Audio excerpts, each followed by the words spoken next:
Welcome back to Fighting with Friends, the undisputed African fighting podcast champion of the world. It is UFC 314 taking place this Sunday, April 13th at 4 a.m. South African time from the Kaseya Center in Miami. With me today, breaking down the card, the reigning, defending, undisputed vegan champion of the world, chief analyst, that is, of course, Brother Gaia. Yeah. What's happening, ladies? Ladies and gentlemen, I was had the pleasure today of welcoming the CPS FWF BMF champion of the world. His professional record now is 35-0. It's Nazim Al Nino, aka Babu. He's back. Yes, boys. He's back How's at it his been? bloodthirsty, ladies and gentlemen. But boys, this is the UFC 314 preview show, and as always, we start. At the top of the card. Yes, boy. Okay, boys, at the top of the card, we do see Alexander Volkanovski, the number one featherweight, record 26-4-0, 13 by KO, 3 by sub. He is, though, on a two-fight slide, of course, losing to Ilya Topuria and Islam Makhachev in back-to-back KO losses there. Coming up against another potential knockout here, frightening prospect, Diego Lopes, the number 3 ranked featherweight, 26-6-0, 10 by KO, 12 by sub. Absolute finishing machine is on a 5-fight streak, bruh. So absolutely frightening here. So we all know what he's about. We all know what these guys are about. So I'll give Babu the honors. First day back on the job, bruh. What can you tell us here? Yo, wait, I haven't done this in a while. No, kidding.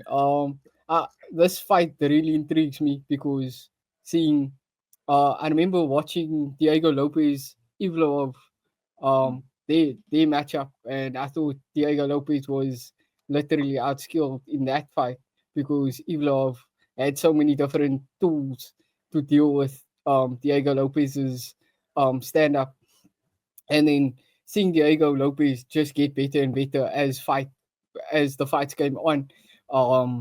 I think the Dan Ige fight made me realize like he's a real contender, because at that time I thought Dan Ige was the contender because he was storming and he was taking short notice fights and getting the job done, and then to lose that fight against Diego Lopes, who also didn't know who his opponent was. Dan Ige stepped in, and Diego Lopes still adjusted well and got the job done by decision. And then the Ortega fight, I felt like Ortega, he might be on the back end, but I still thought it was a good performance from Diego Lopes. I was a bit shocked that he got the title shot.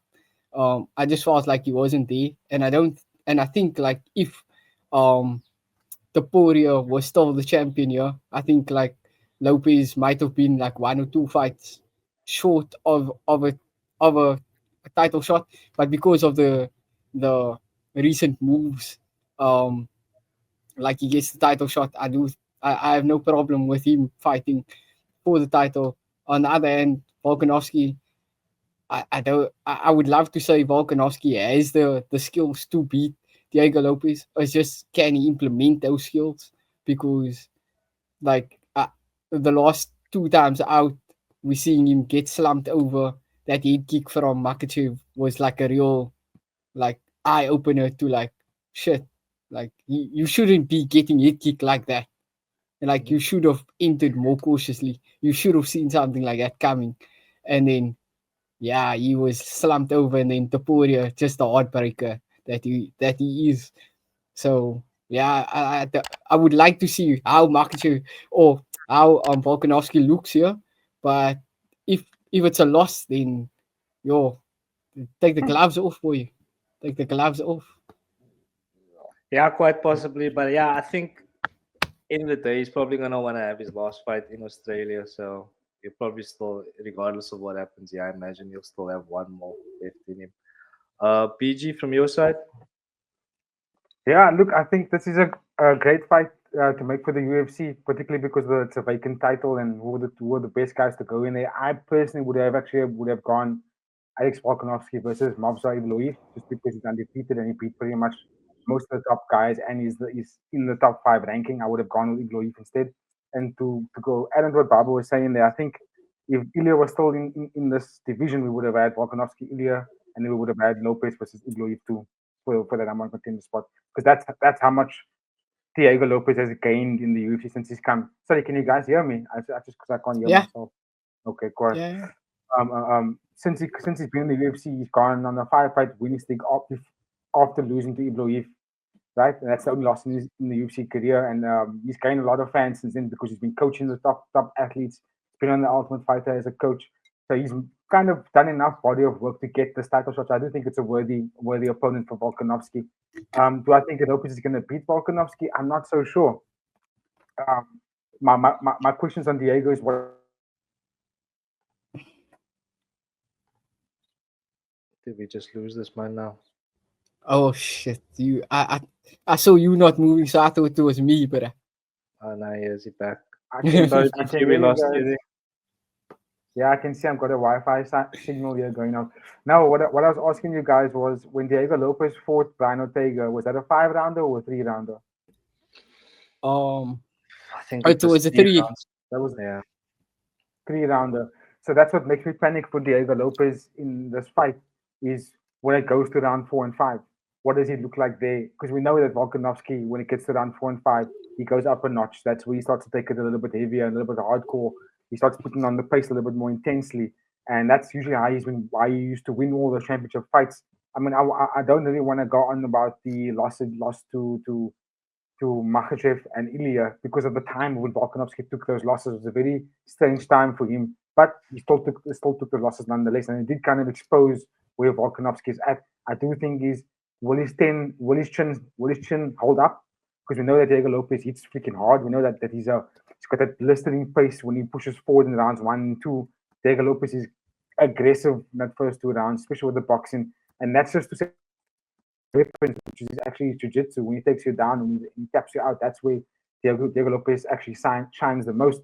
So for me, the most dangerous part of Volkanovski is going to be that first 15 minutes or that first 12 minutes or so. Is how is he going to deal with that? How is he going to deal with Diego Lopez in that moment, especially because of the height advantage as well for Diego Lopez. However, I do believe that Volkanovski has got the tools to show the athletes just one more time why he is the dog when it comes to the featherweight division, why he's the king of that division. But for me, this is more of a pick-em fight, just purely because Diego Lopez is so fucking dangerous, especially with that first round, that first 2 to 3 rounds. That's where you can really put you away. And the style of fight for Diego Lopez isn't to fight for 5 rounds. He's not going to try and piece you over 15 minutes or try and game plan you over the 25 minutes. What he's going to try and do is he's going to try and beat you in a fashion that is very devastating, whether he takes a leg or arm. Oh yeah.